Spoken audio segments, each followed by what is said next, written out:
O NJ está de volta. O que aconteceu ou de quem é a culpa? São perguntas normalmente feitas quando chegam os boletos, faturas ou até mesmo cobranças no início do mês.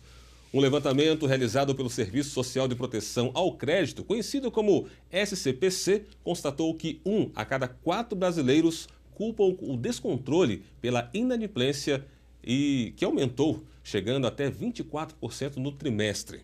Confira os detalhes na matéria a seguir. Segundo a pesquisa Perfil do Consumidor Inadimplente do terceiro semestre de 2016, realizada pela Boa Vista SCPC, Serviço Central de Proteção ao Crédito, 1 em cada 4 pessoas apontam o descontrole financeiro como responsável pela inadimplência no país. Tem conta que você acha que vai conseguir pagar, não consegue pagar tudo, tem que ficar parcelando, entrando em acordo de novo. E você tem que dar uns pulos, tipo, aperta aqui, aperta ali, recorre, tipo, esse mês eu não vou pagar certas coisas que não vai ter muito juro. Assim vai vivendo. Faz 9 meses que eu estou embolado, tudo com os cartões, com as coisas, tudo. E assim, a turma foi perdendo o emprego, né? E acarretando as dívidas agora, né? Para sair dessa só daqui 1 ou 2 anos, eu acho. Estamos com um problema sério da economia. Nós temos aí a questão do desemprego em alta, né? Muita estabilidade do desemprego, então as pessoas ficam com medo de se endividar. A inflação está um pouquinho alta, então tem uma retração no salário das pessoas, tá certo? A taxa de juros está altíssima. Mas atenção, quando falamos em inadimplência, não nos referimos a endividamento, que está menor quando comparado a esse mesmo período de 2015. Endividamento é uma coisa que pode ser uma coisa até normal, ou seja, é quando você tem uma dívida. Né? Então você abriu uma dívida, você comprou alguma coisa no crédito, alguma coisa financiada, você está endividado. Então pode ser saudável. Se você fizer uma dívida com planejamento que você possa pagar direitinho, não tem problema nenhum. A não ser que esteja pagando juros. Então eu sou contra o endividamento nesse sentido de você pagar juros. Mas todo mundo compra a prazo. Por exemplo, um automóvel, é difícil você comprar à vista. Tua casa própria, é difícil comprar à vista. Então você tem que se endividar, tá certo? Então endividamento é uma coisa. Agora, inadimplência é quando você deixa de pagar esta dívida por mais de 90 dias. Aí você está inadimplente e aí você vai para o cadastro negativo, né, do SPC, então você sai do mercado. E todo esse cenário econômico que nós estamos no momento faz com que as pessoas fiquem com medo e vai se endividar menos, você não entra em dívida. Para o seu Paulo, que faz parte da outra fatia da pesquisa, a inadimplência pode ser resolvida com organização. É não pagar juro. Comprar no cartão, quando chega a fatura, vai lá e paga tudo. E não abusar do cartão, comprar o necessário. Só isso. Para diminuir a inadimplência, a economia precisa estar certinha, precisa consertar. Ou seja, precisa que diminua o desemprego. Então, esse é um dos fatores. É lógico que você tem a opção de variáveis na economia. Uma delas é a inflação, taxa de juros, mas o desemprego, no meu modo de ver, né, é a coisa mais importante que tem. Por quê? Se você tiver as pessoas trabalhando, aquelas pessoas que estão trabalhando estão consumindo. Se as pessoas consomem, o comércio vai vender, a indústria vai produzir, para produzir vai ter que colocar mais gente vai estar trabalhando, vai estar consumindo, o comércio vai vender, percebe? Então, a questão do desemprego para mim é fundamental, não é? Então é isso que a gente precisa, né, que o governo precisa realmente reativar, né, que a economia possa começar a crescer para poder gerar emprego. O governo federal está empenhado na aprovação do projeto de emenda constitucional do teto dos gastos públicos, a famosa PEC 241, que está em discussão no Senado. Em Jacareí, favoráveis e contrários debateram em audiência pública promovida pela Comissão de Educação, Cultura e Esportes da Câmara Municipal.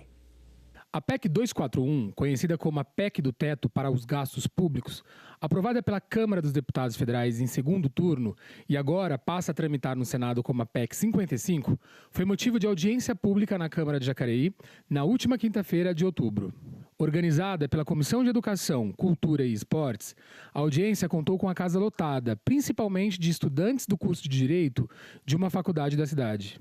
Mediada pela vereadora Rose Gaspar, membro da comissão, a audiência contou com a presença da professora de Direito Tributário, Andréa Maricato, que é a favor da PEC 241, e do jurista Rodrigo Fusiger, contrário à PEC. Com opiniões diferentes, ambos puderam expor em até 30 minutos suas posições e, no final da audiência, respondeu às perguntas que foram abertas para o público. Para a professora Andréa Maricato, essas áreas realmente precisam ser debatidas e aprofundadas. É o que todo mundo discute, que seria educação e a saúde, porque a gente ficaria exatamente na mão de quem está gerindo esse dinheiro, esses limites, né, que teríamos aí na educação e na saúde. Eu acho que é o pior, porque o restante é necessário sim, mas educação e saúde, como todos debateram, ele é essencial e sem isso a gente não tem crescimento público, né, geral.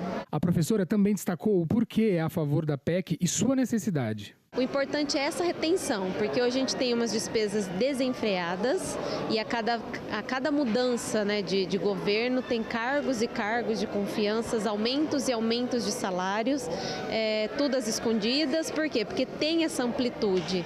Então, eles têm esse poder de fazer isso. Uma vez que está limitado, então não adianta ter greve no judiciário, não adianta ter greve em outras áreas essenciais também, tirando educação e saúde, que não vai resolver. Por quê? Porque eles já estão limitados àquilo. Então, não vai mais depender do Congresso. A gente vai sair agora da mão do nosso legislativo. Por quê? Porque nós estamos com limite desses 10 anos. E aí eu acho que esse é o lado bom dela. Já para o jurista Rodrigo Fusiger, que é contrário à proposta, os riscos que a PEC do teto de gastos públicos pode trazer precisa ser melhor debatida com a sociedade. Exatamente esse ponto do quê? De que dentro dela há riscos, não são certezas, como eu coloquei, mas são riscos quanto, por exemplo, aos gastos na educação, aos gastos na saúde, há um perigo de não haver um aumento real no salário mínimo. Então são coisas aí que, muito embora não sejam certezas, são riscos. E a gente não pode legislar com base em riscos que afrontem aí direitos sociais, né? A minha fala final foi que ela não consegue dissociar direitos de privilégios. Quantas cortes de privilégios no gasto público? Perfeito, isso tem que ser feito. Há uma má administração da coisa pública e há privilégios que não têm razão de ser. Mas, ao mesmo tempo, ela oferece risco a garantias que são primordiais na sociedade, né? Então, se fosse possível simplesmente uma melhor gestão, um corte nos privilégios, a PEC seria muito bem-vinda, mas ao mesmo tempo ela traz em seu bojo riscos a direitos essenciais, fundamentais aí à sociedade. Cortar gastos, arrumar a casa. Esse é o desejo de todos os brasileiros. Mas e a PEC 241? É boa ou ruim? Aqui na audiência tem pessoas que concordam, outras não. Os gastos que não poderão crescer acima da inflação acumulada no ano anterior, proposto pela PEC, deixou bastante dúvidas nos estudantes que participaram da audiência. As incertezas nas áreas de saúde e educação foram bastante criticadas por eles, num debate acalorado por todos. Eu ainda não tenho a minha opinião certa, né? Porém, alguns pontos eu sou contra, né? Por exemplo, quando atinge na saúde, na educação e até mesmo assim no trabalho. Então, assim, essa parte ela é muito delicada. Então, eu sou um pouco contra. Porém, tem algumas coisas e é lógico que a gente precisa cobrir essa dívida e precisa fazer alguma coisa. Eu acho que é algo muito perigoso cortar ou estabelecer um teto em relação à saúde e educação. Eu acho que primeiro deve-se ter um corte dos gastos supérfluos, né? E depois, se for algo de realmente que não se tenha mais nada a ser feito, aí sim. Mas assim, eu não concordo com o corte em relação à saúde e educação, mas creio que a reforma previdenciária, a PEC pode abrir portas para essa reforma previdenciária, é importante sim. Diz uma frase que eu carrego sempre, né? O futuro de hoje, na verdade o estudo de hoje é o futuro do amanhã. Eles estão querendo acabar com esse futuro da sociedade, dos alunos, que nem estão querendo acabar com o estudo. Vai prejudicar praticamente todo mundo, tanto na educação como na saúde, né? Então, para você acha que essa PEC ela não traz benefícios, ela é ruim? ela é muito ruim para a sociedade, na verdade para o Brasil inteiro. A vereadora Rose Gaspar, idealizadora da audiência, ficou bastante satisfeita com a presença dos estudantes e com o debate da PEC. Essa é uma das audiências mais importantes nesses 16 anos do meu mandato, porque esta audiência ela vai conversar com a população que esteve presente, com a população que está vendo esse programa pela televisão.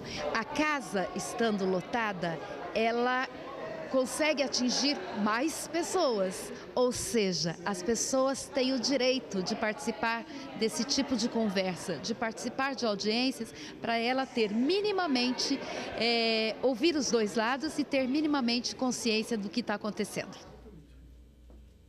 Campeão paulista de Sevens, terceiro lugar no Paulista de 15, mas a temporada 2016 do rugby só ficou completa com a conquista da Taça Tupi, o campeonato brasileiro da segunda divisão do rugby.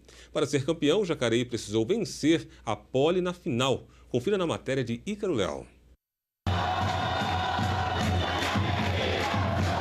A espera acabou. O Jacareí está de volta à primeira divisão do rugby brasileiro. Para isso, teve que lutar muito durante todo o ano de 2016, mas foi recompensado. Tira um belo peso nas costas, né? Esse ano a gente conseguiu reestruturar, estamos com um elenco muito bom, com uma estrutura de organização dentro do campo da comissão técnica, da diretoria do clube. Isso tudo agregou com que os treinos tivessem bastante gente, tivessem pessoas do juvenil subindo, e aconteceu o que aconteceu. A gente estava com um ótimo elenco, conseguimos fazer um bom resultado na Taça Tupi. O acesso veio na partida final da Taça Tupi, marcada para o dia 30 de outubro no estádio Martins Pereira. Antes do jogo decisivo contra a Poli, os jogadores estavam ansiosos e apreensivos.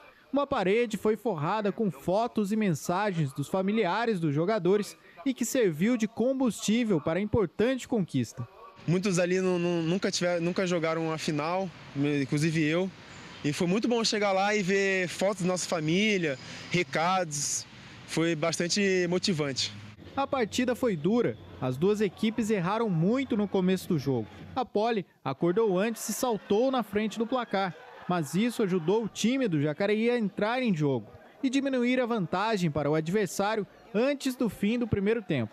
A gente não acreditou que estava fácil, que o título era nosso.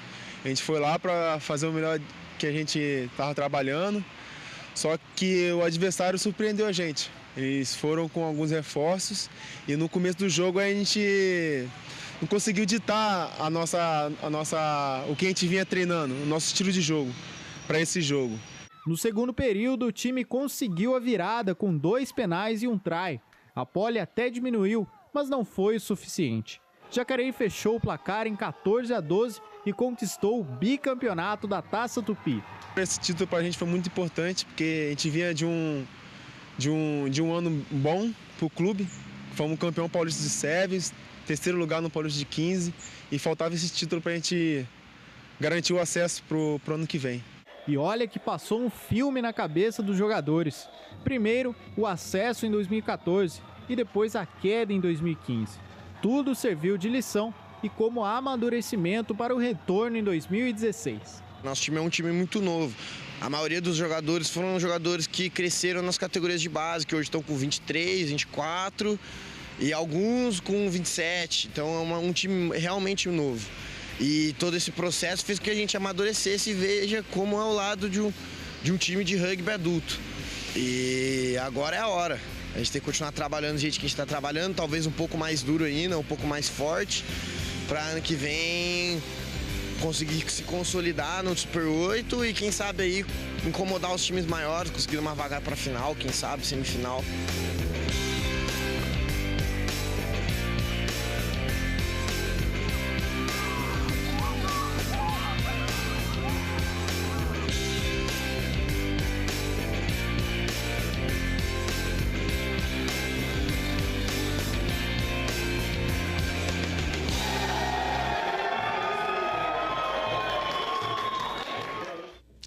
Parabéns a toda a equipe. E daqui a pouco, depois do intervalo, o motorista pode ser multado se não parar na faixa de pedestre. Confira na reportagem a seguir.